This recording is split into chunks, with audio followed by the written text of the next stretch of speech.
Hello, hello. It's Thursday, the 7th of March.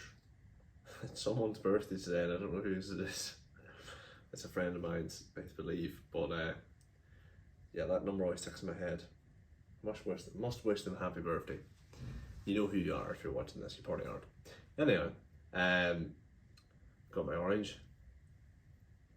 Getting some vitamins in. But today today I'm gonna I think there's really two things in my mind. So today's gonna be a pretty typical day for what it's worth. As in like a typical head down, just doing the work day.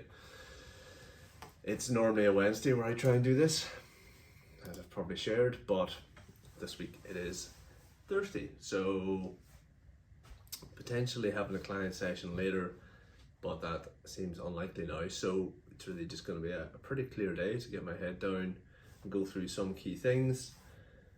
One thing left to do on the win the week, which is great, so it means I won't even have to worry about it or think about that on Friday, which is nice.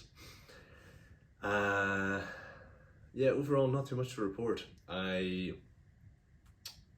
will be finishing off my proposal for the off the back of the discovery session I had earlier this week, and I don't really have any prep left to do or that I need to do for the one tomorrow. So it's all good on that front. Pretty quiet, which is nice. The two things I wanted to share thoughts on, quite different topics to be honest.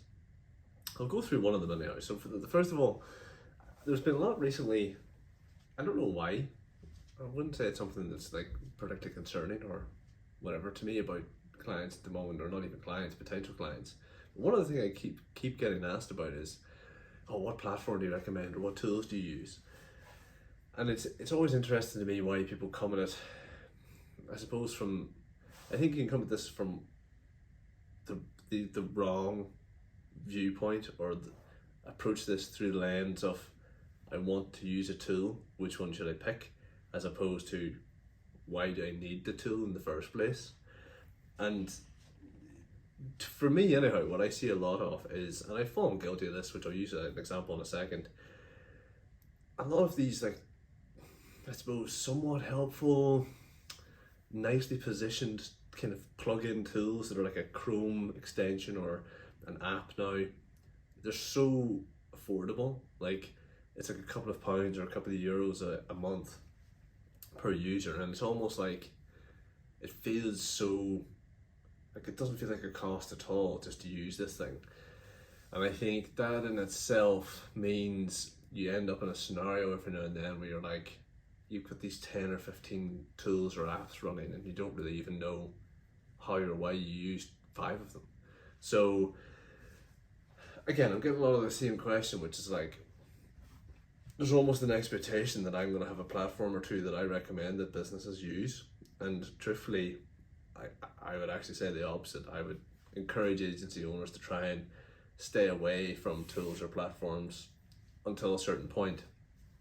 And that certain point might vary for certain agencies, but you know, if you're a team of 4, do you really need a management tool or a management software to operate your entire business? I mean, the answer is no.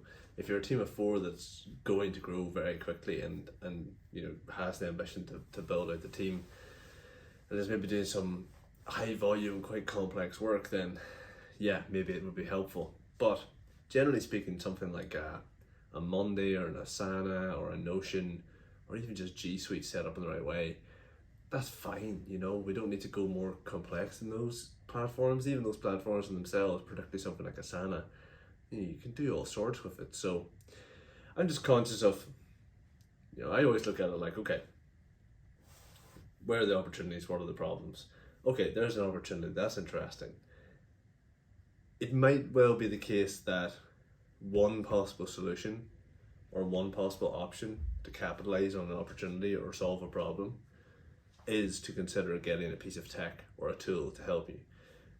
It's very rarely the case I'd just be like, I can think of one example where I'd just be like, just get that tool and just forget about it, you know, just because it's so helpful. So for example, I would say something like, you know, for me anyhow, something like Dashlane, a password manager, that I use for personal and business stuff. I mean, that's just it's a personal preference, but I've used that platform for many years at this point. It seems to be secure, it seems to be safe, it's very easy to use.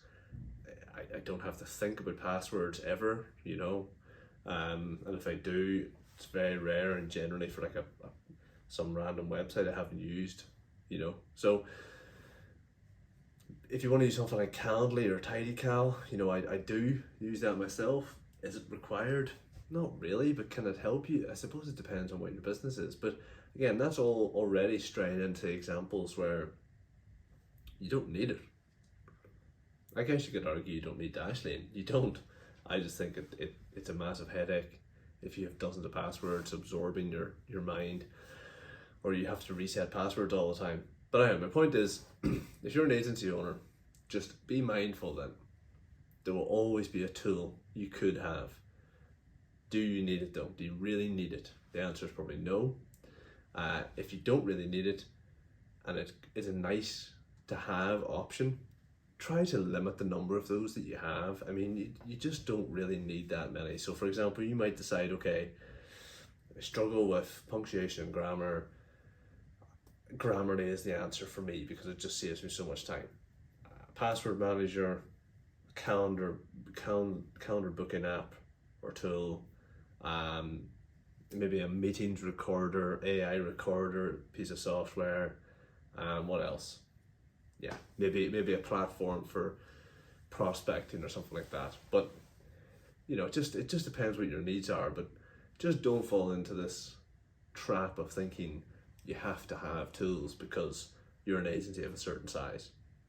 So now, was that a bit of a ramble? Probably. But my point is just you just don't want to end up in that situation where you have dozens of tools that nobody uses. Kind of pointless. I'll leave the second topic. It's too big. It's actually about clients churning.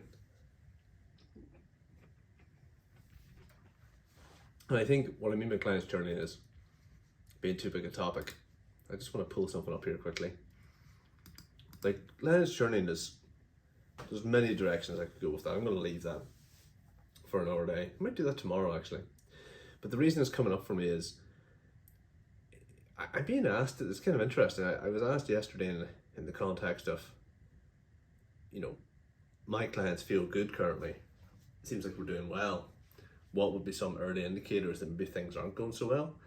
And I thought it was kind of refreshing, because generally when someone talks to me about churn, it's too late, you know. So it's like the client is on the way out. There's a graph or a chart I use to kind of illustrate or explain how I think about this, but ultimately it's performance and relationship. If your performance has been going in the wrong direction for a sustained period of time, it doesn't matter how good your relationship is, you're probably going to struggle to keep that client. If your relationship is non-existent but your performance is good, that's an example of what I would describe as a transactional partnership, and that can function for a period of time, but you just have to be mindful that you're very replaceable. And there's all sorts of dynamics and different areas within that chart that you can sit in, but it helps you get an understanding of how likely a client is to churn, or why they might churn. So I'll talk about that another day. I might even use the whiteboard for that. Imagine, that would be exciting. But yeah, that's one for another day for sure. And yeah, it's just the tools thing was on my mind. I think just to wrap that point up, one more thing. In a small agency, you can change the tools you're using so quickly. Like, I would just be very conscious about signing on to anything, and that's a good thing. I'd be conscious about signing on to anything that's like a 12, 24 month contract, unless you were really sure you wanted to do it. Things like G Suite, I mean, G Suite is so good. Like, even Office, like, I don't really use Microsoft Office in that platform, but these tools are so good. Particularly Google, I mean, it's not free technically, but it's very low cost. Generally speaking, you can run a very, very large business on it if it's set up right. So don't be so quick to run away from it or change things just because you feel like you have to. And of course, I'd never say there aren't tools out there that can help people. There definitely are. I named a few that helped me personally. There are various things that plug into other platforms then, like things that plug into LinkedIn and whatnot that can be really helpful. So just depends what your needs are, what your problems are, what opportunities are coming up for you. And as opposed to always assume, it's kind of like similar to the hiring thing, right? It's like, just because you feel stretched doesn't mean you need to make a hire. Just because you feel like you're taking a lot of time in something doesn't mean you need to have a tool to do it for you. There's different options in both of those cases. So anyway, shorter one today, I think. Maybe it feels that way because the last couple have been a bit longer, but be back soon. Be back tomorrow. I don't know what I'm going to talk about tomorrow. That's interesting. What's on my mind is client churning. I think that's an interesting topic. I do think that is almost like a 25-30 minute video, so I don't know if I'm going to do that. I could do it in two, I suppose. Anyway, that's all. Tomorrow's discovery session. Tomorrow's potentially a client session. So it's going to be a busy day. And then that's the wrap for an hour a week. But we're all good on the win the week key things, which is great. And it's an hour positive week for clients. So I will see you tomorrow.